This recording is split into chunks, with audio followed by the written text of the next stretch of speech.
What are the implications and the ramifications going forward of this fraying that we have seen between the executive, between the executive and the intelligence community? Well, it's not between the intelligence.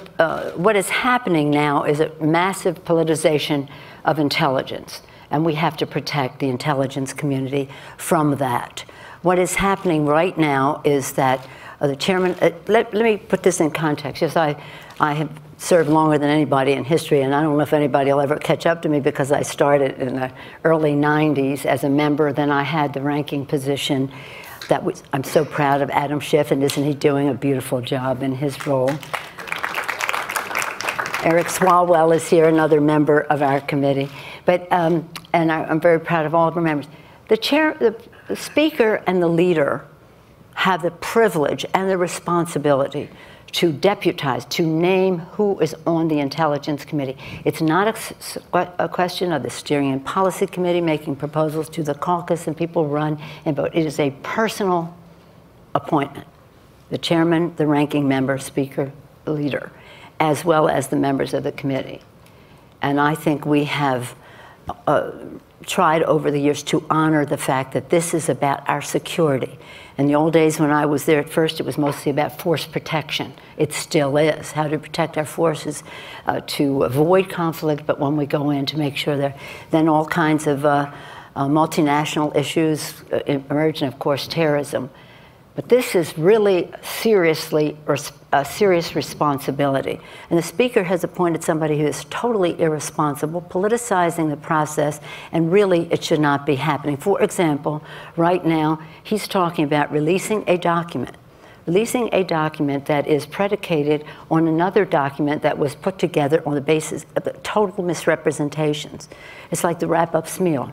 Let me do a terrible document, now let me write a report on it and release it, feathers to the wind that people see it.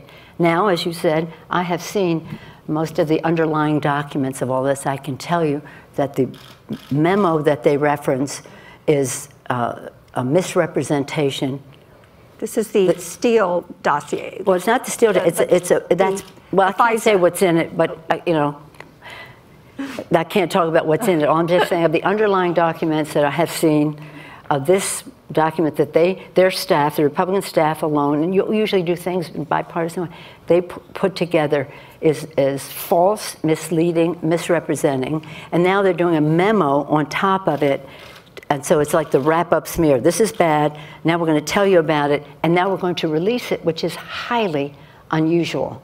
I hope that tonight they don't vote to release it, but if they do, then we will have the ranking member has said, Adam Schiff, that there will be an attempt to mitigate for the damage that they're putting out there. We'd rather not any of it go out.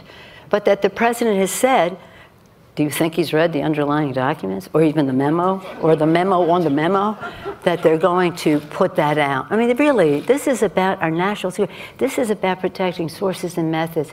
This is about the integrity of our intelligence. It should never be politicized, and that's what they're doing. And Nunes is really a stooge for the White House to do all of this. Since we're spending time together, I thought we wouldn't waste any of it with any niceties.